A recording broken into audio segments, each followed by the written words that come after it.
Hey, this is Sam with ReelCrafter, and we are here today with Stuti Mandala. She is an actress, a singer, a model, and a writer. She does a lot of different things, and she also uses ReelCrafter, and we're here to talk to her about her workflow. Thanks for joining us. Thanks, Sam. Thank you for having me. Tell us a bit about yourself and what you do.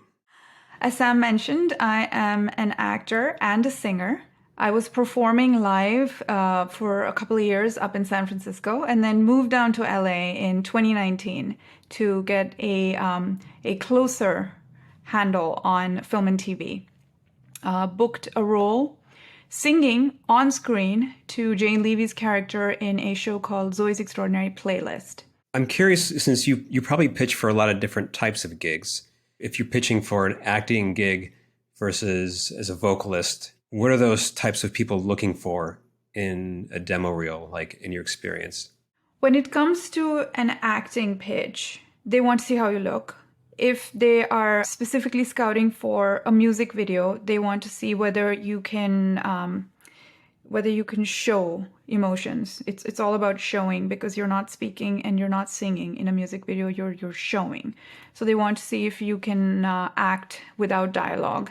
On the other hand, if somebody is scouting for on-screen singing talent, then it makes sense for me to share the clip, for instance, of me singing from Zoe's Extraordinary Playlist, so they can see how the two come together. And when it comes to simply audio clips, I've found that what people want to hear is just the best part of the song always. They want to hear the part that is most energetic. And so I can pick those sections using ReelCrafter. In fact, I can pick different parts of the same song. So if I have a song that is stored on the ReelCrafter server, and let's say that song has a section where I'm yodeling, it has a section where there is a long sustained cry, there might be a soft verse, and there might be a big bright chorus. So depending on who I'm pitching to, if I'm pitching to a nightclub in LA, for instance, that is looking for folks who can sing R&B, then I want to send them the soft chorus, the soft verse. If I am pitching to a choral group, for instance, and the choral group wants to hear how a bright, loud soprano is going to fill the space, I want to send them that big, bright chorus. And so you get the idea. There's different parts of a song that can appeal to different people depending on what they're looking for. And what I can do with ReelCrafter is I can pick from the same song, I can pick different clips and put them into different playlists and send a custom code for that playlist off to the particular booking agent who's looking for that kind of sound. And maybe attach a video that works along with that kind of sound as well. Yeah, that's really useful to be able to use the snippet editor to focus their attention. Because if an audio track starts off too understated, it doesn't grab their attention, they're likely to skip it. And so it's handy to be able to use the snippet editor to get to the point faster and to highlight different parts of the track as well, like you mentioned. Yeah, and because I get analytics of what they're listening to, if there is a particular part of the song that they're going back to or pausing at, I have the analytics that tell me that. So for instance, if I'm talking to a booking agent in Vegas and I send them a link to my playlist, my ReelCrafter playlist, if that booking agent is then sitting at their computer and they click on track 2, I will get a notification saying that this booking agent has clicked on track 2, and I will be told, I will get a notification of how long they've listened to the track for, whether they have repeated it.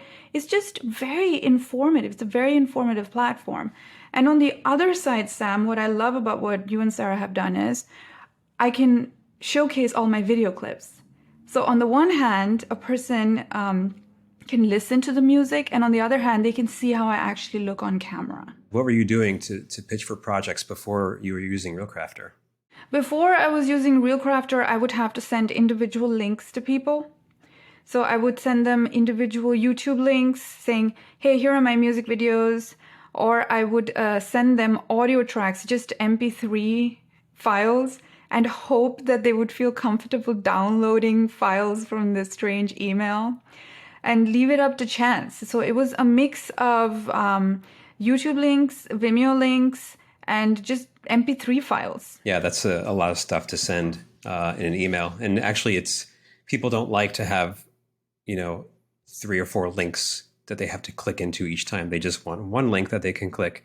It takes them to one page where they can listen to everything they need or watch any videos. Yeah, nobody wants multiple links. And the other thing that people are wary of is being asked to download unfamiliar links.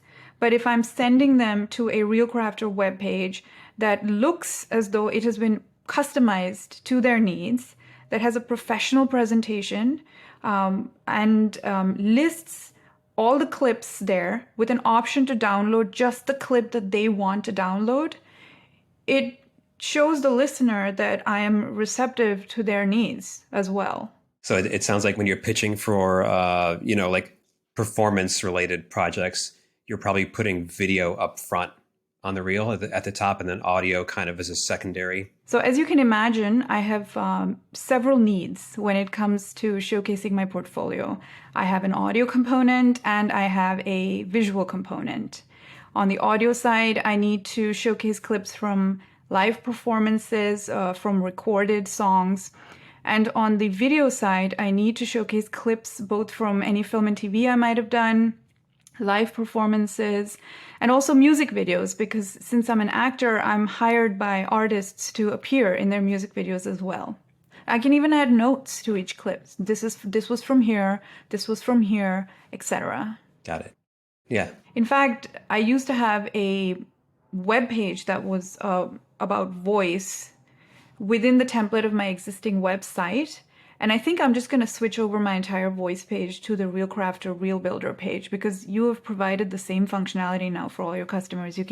I can arrange blocks and move text blocks and move image blocks and move audio and video blocks in whatever way I want to create a very attractive presentation on a web page. So I think I'm just going to do that, and maybe I'll use that nifty QR feature that you just added. I'll add that to my business cards, because we're all starting to shake hands and go to live events again. So I appreciate the fact that you're innovating and you're on top of providing new features to your customer base as we're getting back out there and we're meeting people in the real world. Yeah, we were just at PMC ourselves in Los Angeles, and it feels kind of like things are back to normal and people are comfortable going to conferences again. Yeah. Finally. So so now you're able to actually take a link to your reel and download a QR code and then print it on your business cards or posters, flyers, whatever you want to do. So that'll be a great feature as the world kind of gets back to normal. Yes. Fingers crossed. Fingers crossed. Well, thanks for joining us today and taking the time to talk to us about what you do and how you use ReelCrafter. And we're going to close out with a sample of Stuti's work. Thanks for joining us. Thank you so much, Sam. Best of luck in all your pitches, too. And now my life has changed in so many ways. I know that I just need a life I've never done before. You can let me do that, or you can wade through years of heavy litigation that will leave you bankrupt and broken. This is my office. Would you like to keep it?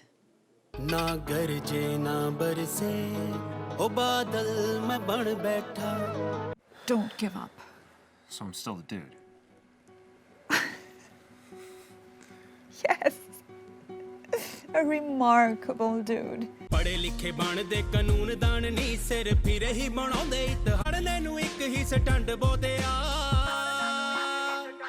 if you want any seed money from any multimedia company for any idea you and your company have ever, suck it up and just do it, okay? Thanks, Steve. Love you too. I want to wake up in the morning with that dark brown taste. I want to see some dissipation in my face.